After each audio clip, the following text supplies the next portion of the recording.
शोभा वाले दर्शनीय स्थल चित्रकूट पर्वत पर स्थित थे, अतः चित्रकूट में निवास करते हुए राम उन दर्शनीय स्थलों का सीता को घूम घूम कर उनका दर्शन कराने लगे। भांति भांति की बोली बोलने वाले पक्षियों, नयनाभिराम पर्वतमालाओं तथा उनकी शिखरों, विभिन्न प्रकार के फलों से लदे हुए वृक्षों को देखकर सीता अत्यंत प्रसन्न हुई। ऐसे ही जब एक दिन राम प्राकृतिक छटा का आनंद ले रहे थे तो सहसा उन्हें चतुरंगिनी सेना का कोलाहल सुनाई पड़ा और वन्य पशु इधर उधर भागते हुए दृष्टिगत हुए। इस पर राम लक्ष्मण से बोले, हे सुमित्रा नंदन, ऐसा प्रतीत होता है कि इस वन प्रदेश में वन्य पशुओं के आखेट हेतु किसी राजा या राजकुमार का आगमन हुआ है। हे वीर, तुम जाकर इसका पता लगो। लक्ष्मण तत्काल एक ऊंचे साल वृक्ष पर चढ़ गए और इधर उधर दृष्टि दौड़ाने लगे। उन्होंने देखा, उत्तर दिशा से एक विशाल सेना हाथी घोड़ों और अस्त्र शस्त्रों से सुसज्जित सैनिकों के साथ चली आ रही है, जिसके आगे आगे अयोध्या की पताका लहरा रही थी। तत्काल ही लक्ष्मण समझ गए कि वह अयोध्या की सेना है। राम के पास आकर क्रोध से कांपते हुए लक्ष्मण ने कहा, भैया, कैकेयी का पुत्र भरत सेना लेकर चला आ रहा है। अवश्य ही वह वन में अकेला पाकर हम लोगों का वध कर देना चाहता है ताकि निष्कंटक होकर अयोध्या का राज्य कर सके। आज मैं इस षड्यंत्रकारी भरत को उसके पापों का फल चखाऊंगा। भैया चले, कवचों से सुसज्जित होकर पर्वत की चोटी पर चलें। राम बोले, सौमित्र, तुम ये कैसी बातें कर रही हो? धनुष तान कर खड़े होने की कोई आवश्यकता नहीं है। भरत तो मुझे प्राणों से भी प्यारा है। भला भाई का स्वागत अस्त्र शस्त्रों से किया जाता है। अवश्य ही वह मुझे अयोध्या लौटा ले जाने के लिए आया होगा। भरत में और मुझ में कोई अंतर नहीं है, इसलिए तुमने जो कठोर शब्द भरत के लिए कहे हैं वे वास्तव में मेरे लिए कहे हैं। स्मरण रखो, किसी भी स्थिति में पुत्र पिता के और भाई भाई के प्राण नहीं लेता। राम के भर्त्सना भरे शब्द सुनकर लक्ष्मण बोले, हे प्रभु, सेना में पिताजी का श्वेत छत्र के नहीं है, इसी कारण ही मुझे यह आशंका हुई थी। मुझे क्षमा करें।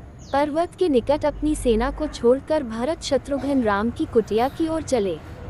उन्होंने देखा, यज्ञवेदी के पास मृगशाला पर जटाधारी राम वक्र धारण किए बैठे हैं। वे दौड़कर रोते हुए राम के पास पहुँचे।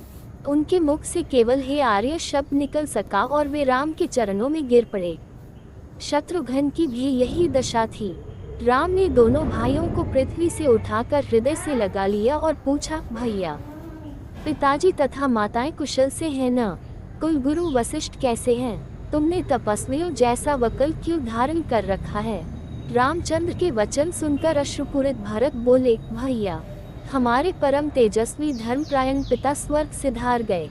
मेरी दुष्टा माता ने जो पाप किया है उसके कारण मुझ पर भारी कलंक लगा है और मैं किसी को अपना मुख नहीं दिखा सकता। अब मैं आपकी शरण में आया हूँ। आप अयोध्या का राज्य संभाल कर मेरा उद्धार कीजिए। संपूर्ण मंत्रिमंडल, तीनों माताएं, गुरु वशिष्ठ आदि सब यही प्रार्थना लेकर आपके पास आए हैं। मैं आपका छोटा भाई हूँ, पुत्र के समान हूँ। माता के द्वारा मुझ पर लगाए गए कलंक को धोकर मेरी रक्षा करें। इतना कहकर भरत रोते हुए फिर राम के चरणों पर गिर गए और बार बार अयोध्या लौटने के लिए अनुनय विनय करने लगे।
राम ने भरत को हृदय से लगा लिया और कहा, भैया भरत, तुम तो अत्यंत नीतिवान हो।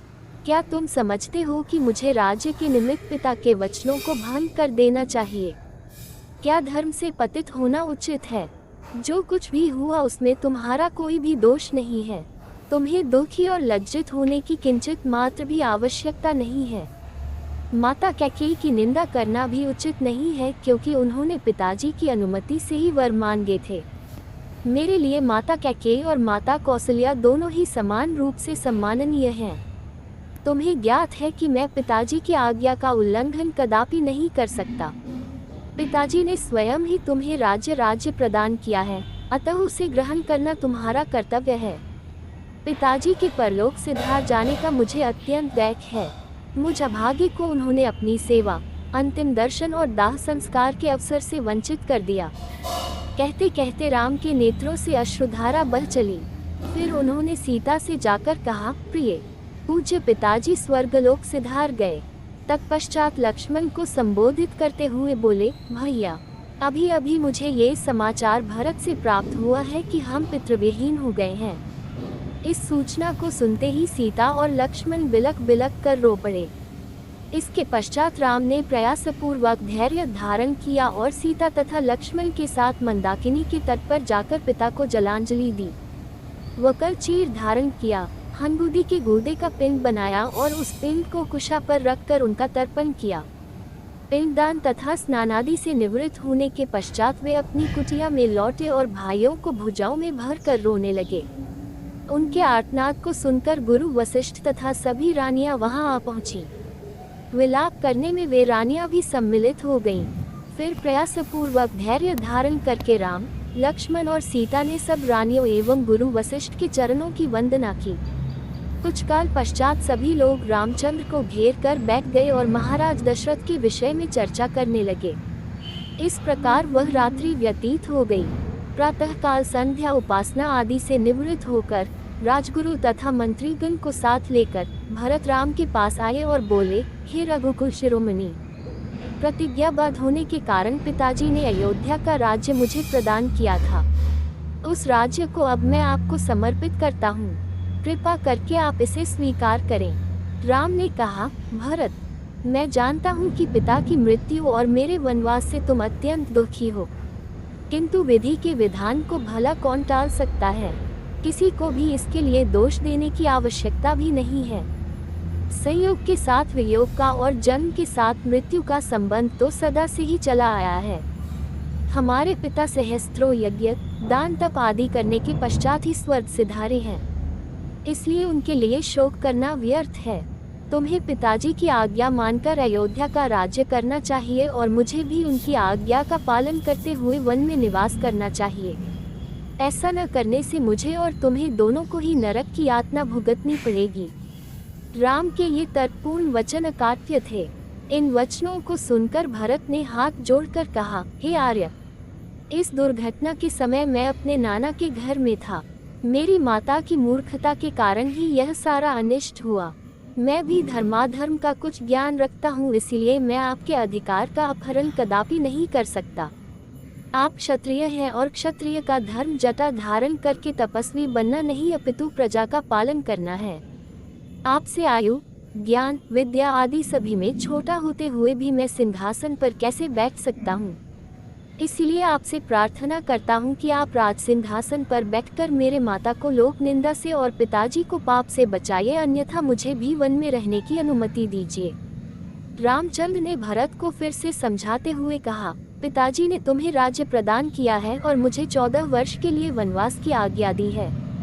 जिस प्रकार मैं उनके वचनों पर श्रद्धा रखकर उनकी आज्ञा का पालन कर रहा हूँ, उसी प्रकार तुम भी उनकी आज्ञा को अकाट्य मानकर अयोध्या पर शासन करो।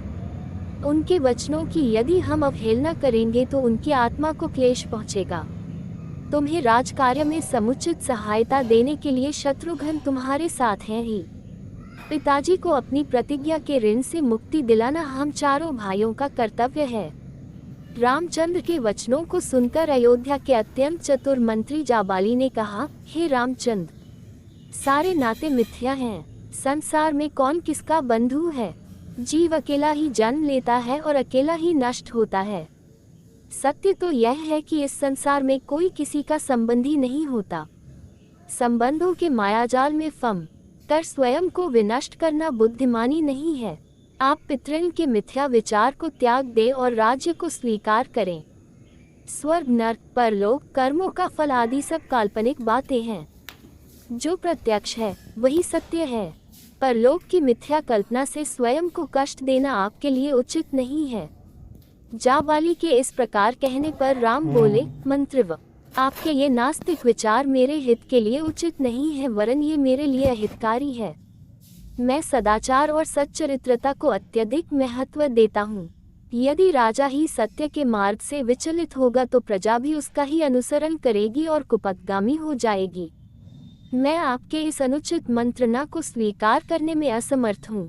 मुझे तो आश्चर्य के साथ ही साथ दैख इस बात का है कि परम आस्तिक तथा धर्मपरायण पिताजी ने आप जैसे नास्तिक व्यक्ति को मंत्री पद कैसे प्रदान किया। राम के इन रोषपूर्ण वचनों को सुनकर जाबाली ने कहा, राघव, मैं नास्तिक नहीं हूँ।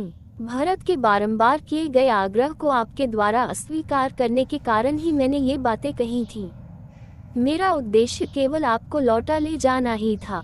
आपको लौटा ले जाने के लिए मेरी मंद बुद्धि में इन बातों के अतिरिक्त और कोई उपाय ही नहीं सूझा। किसी भी प्रकार से राम ने भरत की प्रार्थना को स्वीकार नहीं किया। विवश होकर भरत ने हाथ जोड़कर कहा, हे तात, मैंने अटल प्रतिज्ञा की है कि मैं आपके राज्य को ग्रहण नहीं करूंगा। यदि आप पिताजी की आज्ञा का पालन ही करना चाहते हैं तो अपने स्थान पर मुझे वन में रहने की अनुमति दीजिए। आपके बदले मेरे वन में रहने से भी पिता को माता के ऋण से मुक्ति मिल जाएगी। इन स्नेहपूर्ण वचनों को सुनकर राम मंत्रियों और पुरवासियों की ओर देखकर बोले, जो कुछ भी हो चुका है उसे न तो मैं बदल सकता हूँ और न ही भरत। वनवास की आज्ञा मुझे हुई है, न कि भरत को। मैं माता कैकेयी के कथन और पिताजी के कर्म दोनों को ही उचित समझता हूँ। मातृभक्त, पितृभक्त और गुरु भक्त होने के साथ ही साथ भरत सर्वगुण संपन्न भी हैं। अतः उनका ही राज्य करना उचित है। जब राम किसी भी प्रकार से अयोध्या लौटने के लिए राजी नहीं हुए तो भरत ने रोते हुए कहा, भैया, मैं जानता हूँ कि आपकी प्रतिज्ञा अटल है, किंतु ये भी सत्य है कि अयोध्या का राज्य भी आप ही का है। अतः आप अपनी चरण पादुकाएं मुझे प्रदान करें। मैं इन्हें अयोध्या के राज सिंहासन पर प्रतिष्ठित करूंगा और स्वयं वकल धारण करके ब्रह्मचर्य व्रत का पालन करते हुए नगर के बाहर रहकर आपके सेवक के रूप में राजकाज चलाऊंगा। 14 वर्ष पूर्ण होते ही यदि आप अयोध्या नहीं पहुँचे तो मैं स्वयं को अग्नि में भस्म कर दूंगा। यही मेरी प्रतिज्ञा है। रामचंद्र जी ने भरत को हृदय से लगाकर उन्हें अपनी पादुकाएं दे दी। फिर शत्रुघ्न को समझाते हुए बोले, भैया, माता कैकेयी को कभी अपशब्द कहकर उनका अपमान मत करना। इस बात को कभी न भूलना कि वे हम सबकी पूज्य माता हैं। तुम्हें मेरी और सीता की शपथ है। फिर माताओं को धैर्य बंधाकर सम्मानपूर्वक सबको विदा किया। श्री राम की चरण पादुकाओं के साथ भरत और शत्रुघ्न रथ पर सवार हुए। उनके पीछे अन्य अनेक रथों पर माताएं, गुरु, पुरोहित, मंत्रीगण तथा अन्य पुरवासी चले। सबसे पीछे सेना चली। उदास मन लिए हुए सब लोग 3 दिन में अयोध्या पहुँचे। अयोध्या पहुँच जाने पर भरत ने गुरु वशिष्ठ से कहा, गुरुदेव, आपको तो ज्ञात ही है कि अयोध्या के वास्तविक नरेश राम हैं। उनकी अनुपस्थिति में उनकी चरण पादुकाएं सिंहासन की शोभा बढ़ाएंगी। मैं नगर से दूर नंदीग्राम में पर्णकुटी बनाकर निवास करूंगा और वहीं से राजकाज का संचालन करूंगा। फिर वे नंदीग्राम से ही राम के प्रतिनिधि के रूप में राज्य का कार्य संपादन करने लगे।